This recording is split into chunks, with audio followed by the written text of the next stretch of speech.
ሰላም እንዴት ቆያችሁ? በዛሬ ፕሮግራማችን ደግሞ ስለ ኮሚኒቲ ሺልድ አጠር እያለ ዝግጅት ይዘንላችሁ ቀርበናል።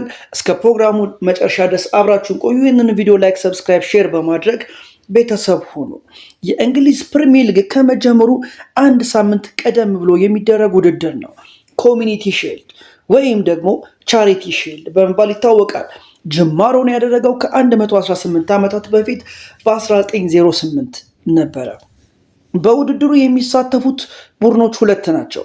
የባለፈው የውድድር ዘመን የፕሪሚየር ሊጉ አሸናፊና የባለፈው የውድድር ዘመን የኤፍኤ ዋንጫ አሸናፊ ቡድኖች።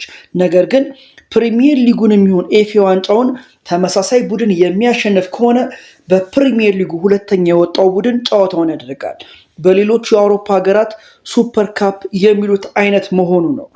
ውድድሩን የሚያዘጋጀው የእንግሊዝ ኤፍኤ ከውድድር ቀን የትኬት ሽያጭ ገቢና ከሌሎች ገቢዎች የሚያገኘውን ገንዘብ በቀጥታ ለእርዳታ ድርጅቶች ይሰጣል።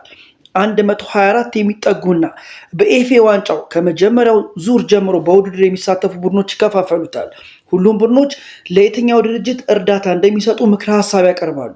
የተረፈውን ደግሞ የእግር ኳስ ማህበሩ በሀገር አቀፍ ደረጃ ለሚረዳው የእርዳታ ፕሮግራም ይሆናል። ይህ ውድድር ማንቸስተር ዩናይትድ የበላይ ሆኖ እናገኘዋለን 21 ጊዜ በማሸነፍ አርሰናል 17 እንዲሁም ሊቨርፑል 16 ጊዜ በማሸነፍ ተከታዮቹን ደረጃዎች ይዘው ይገኛሉ። የባለፈው የውድድር ዘመን አሸናፊ ክሪስታል ፓላስ ነው። በፍጻሜው ከሊቨርፑል ጋር ባደረጉት ጨዋታ በመደበኛው ሰዓት 2 አቻ ቢለያዩም በተሰጡት የመለያ ምቶች 3-2 በማሸነፍ ሻምፒዮን መሆን ችለው ነበረ።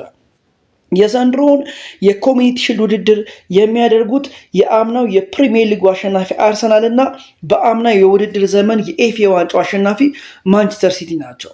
የቀጣይ ዓመት የፕሪሚየር ሊጉን መከፈት ቀድሞ የሚያበስር ጨዋታ እንደሆነ በብዙዎች ዘንድ ይነገራል።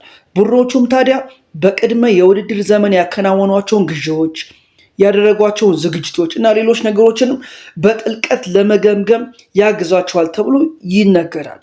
ታዲያ አርሰናል ይህንን ውድድር ለ18ኛ ጊዜ እንዲሁም ማንቸስተር ሲቲ ለ8ኛ ጊዜ ሻምፒዮን ለመሆን የሚያደርጉት ጠንካራ ፉክክር ነው ተብሎ ይጠበቃል። ታዲያ ውጤት ለየትኛው ቡድን ያደላል? ለአርሰናል ወይንስ ደግሞ ለማንቸስተር ሲቲ? ይህንን ቪዲዮ ላይክ፣ ሰብስክራይብ፣ ሼር በማድረግ ቤተሰብ ሁኑ።